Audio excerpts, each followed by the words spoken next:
자, 마지막 재앙을 앞두고 출애굽기 11장은 마치 폭풍 전야와 같습니다. 여러분, 폭풍이 휘몰아치기 전에는 그렇게 고요하고 아무 일도 안 일어날 것처럼 그렇습니다. 그러나 거대한 폭풍이 준비가 되어 있고 예비가 되어 있고 사람들은 모르지만 어느 날 갑자기 쓰나미처럼 닥치는 것이죠. 그래서 사람들은 피할 길조차 없이 당하고 마는 것입니다. 이제 9가지 재앙을 거쳐서 하나님께서 마지막 남은 한 가지 재앙을 더하리라. 오늘 여기 11장 1절에 여호와께서 모세에게 이르시기를 내가 이제 한 가지 재앙을 바로와 애굽에 내린 후에야 그가 너희를 여기서 내보내리라. 그렇기 때문에 얼마나 그 강렬한 재앙이고 무서운 재앙이었다면은 바로가 결국 항복하고 내보낼 수밖에 없다라는 것이죠. 아주 강력한 마지막 재앙을 앞두고 애굽 사람에게는 또 경고요, 또 이스라엘 사람들에게는 준비하게 하는 것이죠. 그렇습니다. 앞으로도 세상은 점점 더 큰 환란의 속으로 빠져들어갈 거예요. 우리는 유비무환의 자세를 가지고 우리는 마지막 날 시대를 대비하는 그런 또 영적인 교훈도 또 삶의 교훈도 얻어야 될 줄로 믿습니다. 그 마지막 재앙은 여러분들이 잘 아시는 대로 이제 장자를 치는 재앙입니다. 애굽의 모든 장자들, 바로 왕의 장자부터 시작해서 옥에 갇힌 자들의 장자, 또 몸종 노예의 장자까지, 심지어는 가축의 첫 새끼까지 전부 다 애굽에 속한 모든 첫 것들은 하나님께서 심판하십니다. 원래 첫 것은 하나님의 것이기 때문에 하늘 위하여 사용되지 않을 때에 하나님께서는 이것은 내 것이다라는 것을 보여주기 위해서 심판하는 것이죠. 애굽 전역에 전무후무한 부르짖음이 있을 것이라는 것입니다. 오늘 본 말씀을 우리 1절, 3절, 그리고 4절, 8절, 9절, 10절 짧은 구절을 세 부분으로 나누어서 마지막 이 재앙의 경고 속에 우리는 어떻게 준비해야 할 것인가 세 가지로 살펴보겠습니다. 먼저 1절에서 3절은 하나님의 성막을 준비하라는 겁니다. 하나님의 성막 짓기를 준비하라. 보세요. 여기 2절 말씀에 보면 좀 생뚱맞은 이야기를 하고 있어요. 이미 한번 나왔던 이야기지만은 읽어보겠습니다. 시작. 백성에게 말하여 사람들에게 각기 이웃들에게 은금 패물을 구하게 하라. 은금 패물을 구하게 하라. 이것은 너희들이 430년 동안 종살이 했으니까 그 대가를 응당히 요구하라. 그런 이야기인가?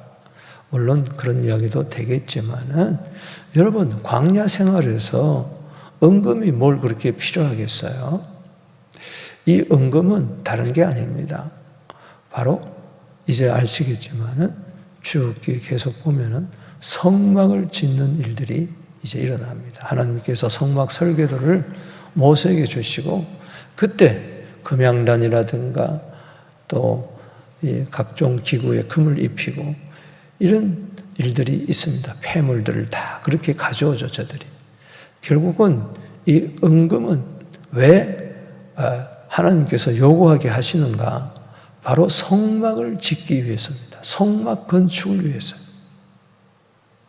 그래서 놀랍게도 은금 폐물을 노예들이 달라고 그랬는데 순순히 다 내어줘요.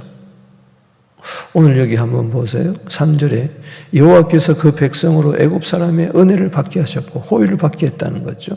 즉 은금 폐물을 달라고 하니까 다 노예들에게 내어주는 거예요. 이 은금 폐물이 누구 거냐? 하나님의 것이기 때문에 하나님이 애굽 사람들의 마음을 감동하니까 저들이 순순히 내어줘요. 내일 출애굽기 12장을 보겠지만은 35절, 36절 등지에 보면은 다 가져가라고 합니다. 다 줍니다. 예, 이게 참 하나님의 손에 있는 것이죠. 그래서 학개서 2장 8절에 보면 은도 내 것이요 금도 내 것이요. 사랑하는 성도 여러분, 이 세상 살면서 당당하게 세상 사람들에게 은금을 요구하게 되기를 주 이름으로 축복합니다. 우리는 빌붙어서 사는 게 아니에요. 전에는 노예로 억지로 흑벽돌 찍으면서 애굽 사람들을 눈치 보면서 겨우겨우 하루살이처럼 하루 벌어가지고 하루 먹는 사는 노예들 같았지만은 이제 하나님의 은혜가 저들 속에 역사하니까 저들에게는 재앙이고 이스라엘 백성들은 구원이고 한번 보세요. 모세를 위대하게 보잖아요. 그렇다면 이스라엘 백성들도 위대하게 보는 거야. 와, 이스라엘 백성들 하나님의 백성이네. 여호와의 백성이네. 저들을 감히 범상치 못할 그런 하나님의 영광이 저들에게 함께하는구나. 여호와라는 신이 함께하는구나 하면서 은금을 순순히 내어주더라는 겁니다. 여러분 직장에 가서 사업하면서 일하면서 빌붙어가지고 겨우겨우 그들의 눈치 보면서 살지 마시고 당당하게 내 받을 거 받는다. 아멘이십니까? 요구하게 되기를 바랍니다.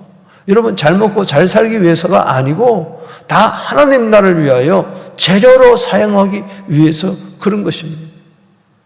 여러분 목적을 분명히 하고 마태복음 6장 33절 그 나라와 그 일을 먼저 구하게 될 때에 이 모든 것을 은금 패물을 여러분들에게 더하여 주셔서 사도행전 7장 38절에 광야 교회를 건설하게 되기를 주 이름으로 축원합니다. 그 성막이 성전이 되고 그 성전이 교회가 되고 그 성막이 타버네클이 내가 되는 거 아닙니까? 우리가 하나님의 성막이고 하나님의 성전입니다. 그 성막 안에 하나님의 임재가 임했던 것처럼 성부, 성자, 성령이 임했던 것처럼 낮에는 구름기둥, 밤에는 불기둥이 그 성막 지성소 위에 항상 인도했던 것처럼 이제는 내 속에 하나님의 보좌가 임하고 하나님의 지성소가 임했기 때문에 성막 건축을 내 안에서부터 재료로 가는 것이죠. 그렇기 때문에 영적인 교훈을 삼는 것은 무엇이든지 먹든지 마시든지 다 하나님 영광을 위한 재료가 되어야 될 줄로 믿습니다. 오늘도 은금 패물이 많아지게 되기를 주 이름으로 축원하는 것입니다. 이사야 61장 6절 말씀처럼 하나님의 제사장, 예배자가 되고 하나님의 봉사자, 섬기는 자가 되면은 하나님께서 여러분들에게 이방 나라의 재물을 얻게 되고 자랑하게 될 것이라고 하나님의 백성을 봐라 하면서 당당하게 여호와의 영광을 선포하게 될 줄로 믿습니다. 때문에 여러분 적용한다면은 예배자로 승리하게 되기를 바랍니다. 하나님의 교회 중심으로 살게 되기를 주 이름으로 축원합니다.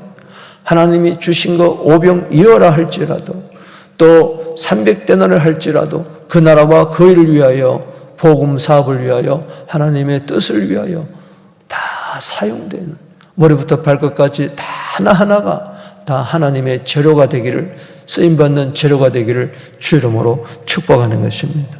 자, 두 번째 4절에서 8절까지 내용은 하나님의 구별하심에 감사하라는 것입니다.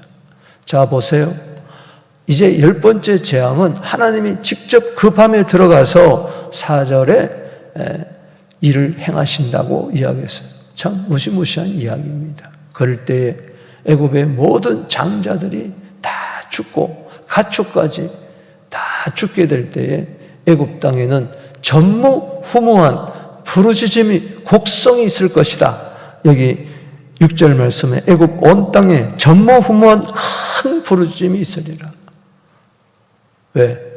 장자가 저 집에도 앞집에도 뒷집에도 바로 궁에서부터 노예까지 심지어는 12장에 보면은 감옥 속에 있는 장자까지 다 죽어나갈 때에 엉엉 울면서 가슴을 치면서 통곡하는 그 부르짖음이 애굽 온 땅에, 인류 역사에 이런 일이 없었습니다. 처음이자 마지막이에요. 생각해 보세요. 한 나라의 모든 재앙이 임하는데 장자가 첫 것이 다 죽어버려요. 여러분, 장의사는 그거 어떻게 다 감당하겠습니까? 그 시신을 어떻게 감당했어요? 그 온 가족의 울부짖음이 어떡하겠습니까? 하나님이 그 밤중에 들어가서 행하실 때 4절 말씀에 이러한 일들이 일어납니다. 그러나 여기 중요한 것은 7절에 그러나 따라합시다. 그러나 심판 속에 구별이 있고 구원이 있습니다. 여기 7절 말씀 줄치고를 보겠습니다. 두 번째 단락 시작. 그러나 이스라엘 자손에게는 사람에게나 짐승에게나 개 한 마리도 그 혀를 움직이지 아니하리니 이는 여호와께서 애굽 사람과 이스라엘 사이를 구별하는 줄을 너희가 알리라. 그동안도 계속 고센 땅과 애굽 사람들 사이에 구별이 있었잖아요. 흑암이 짙은 그 9번째 재앙 가운데서도 여러분 23절에 사람들이 서로 볼 수 없으며 자기 처소에서 일어나는 자가 없으되 온 이스라엘 자손들 거주하는 것은 빛이 있었다. 모든 재앙 가운데 하나님께서는 고센 땅만은 하나님께서 구별해요. 독종에서도 이가 벌식거리는데도 모든 재앙 가운데서 하나님께서 구별되게 해주셨다. 저들이 잘나서가 아니잖아요. 하나님의 무조건적인 은혜잖아요. 내 백성, 내 백성, 내 백성. 하나님의 백성은 책임져 줄 줄로 믿습니다. 여러분들이 하나님의 소유된 백성이 된 것을 믿으시기 바랍니다. 은금이 중요한 게 아니라 여러분 자체가 중요한 거예요. 은금을 드리는 여러분들이 중요한 거예요. 그래서 베드로전서 2장 9절 말씀에 너희는 택하신 족속이요 거룩한 나라요 왕같은 재상이요 그의 소유된 백성이다. 그 아름다운 덕, 어두움에서 빛 가운데로 불러내신 그 아름다운 덕을 선전하게 하려 하시기 위해서 우리를 택하여 주시고 구별해 주셨다. 아멘이십니까? 난 그저 구원받았다. 나는 심판 가운데서도 난 구원받을 것이다. 그렇게만 하지 마시고 날마다 구별하신 그 목적을 생각하면서 구별된 백성답게 살면서 이 세상에서 소금과 빛된 사명을 잘 감당하고 감사하게 되기를 주 이름으로 축복하는 것입니다. 그래서 구별된 생각, 구별된 가치관, 구별된 말과 행동, 구별된 삶을, 거룩한 삶을 살게 되기를 주 이름으로 축복합니다. 또 여기 9절에서 이제 10절 말씀을 통해서 하나님의 기적을 바라보라는 겁니다. 하나님의 기적을 바라보면서 오늘날도 하나님의 기적은 일어난다.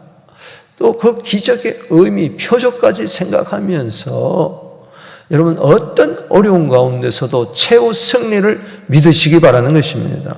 자, 여기 9절 말씀 한번 읽어보겠습니다. 시작. 여호와께서 모세에게 이르시기를 바로가 너희 말을 듣지 아니하리라. 그러므로 내가 애굽 땅에서 나의 기적을 더하리라. 여기 11장 1절에 내가 이제 한 가지 재앙을 남겨뒀는데 그것이 나의 기적을 더하리라. 여러분, 우연히 강물이 피가 되고 우연히 깨구리가 다 시체가 되고 이가 막 생기고 우연히 파리가 막 들끓고 우연히 가축들이 돌림병으로 막 죽고 우연히 사람 속에 머리부터 발끝까지 피부병이 생기고 악성 종양이 막 생기고 고름이 터져나가고 막 질병이 생기고 우연히 우박이 떨어지고 우연히 이 메뚜기가 뛰어다니고 그런 게 아니라는 거죠. 우연히 흑암이 짓게 된 게 아니죠. 이거는 하나님의 기적이었습니다. 할렐루야.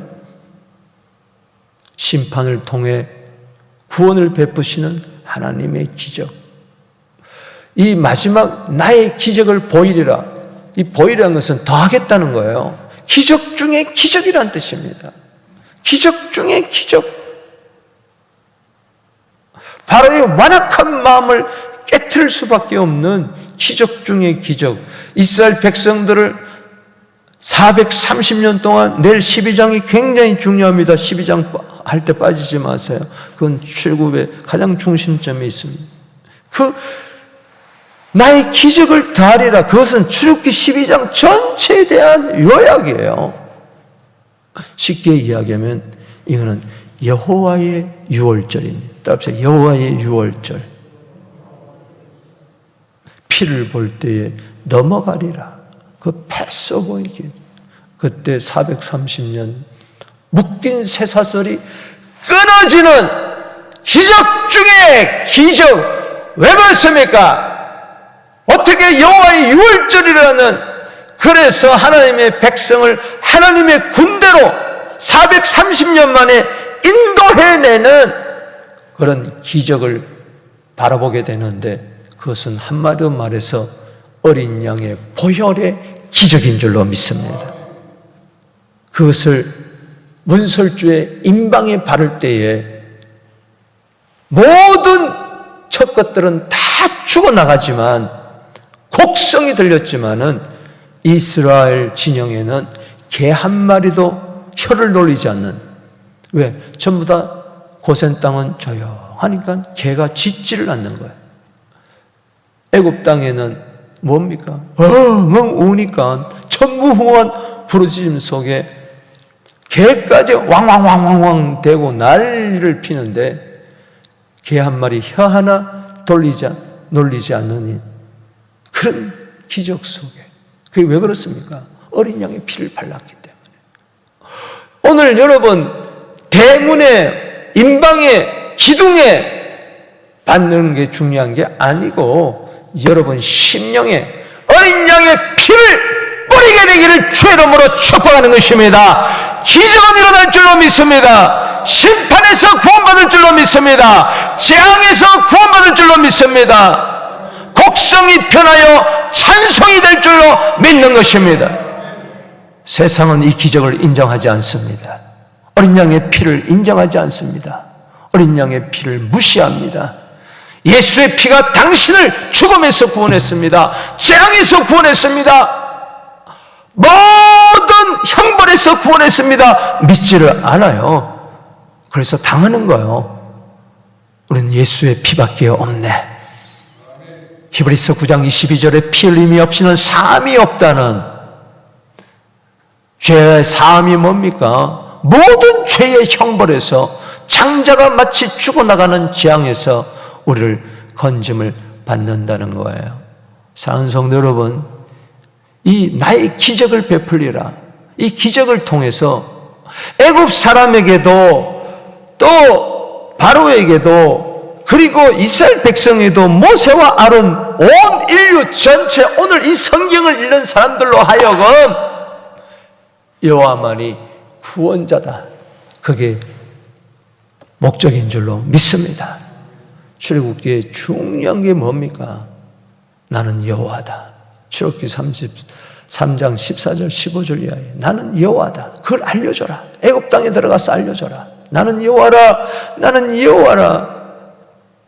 이 보혈을 통해서 하나님께서는 마지막 기적을 통해서 뭘 알려주려고 합니까?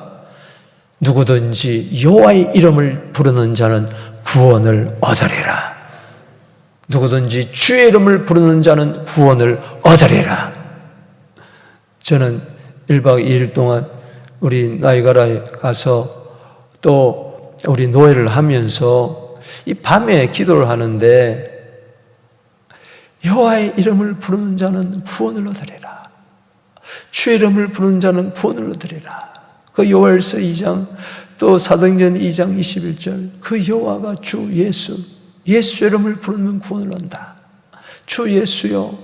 여러분, 근데 내가 그때 깨달음이 온 거예요. 그대로 문자적으로 생각했어요.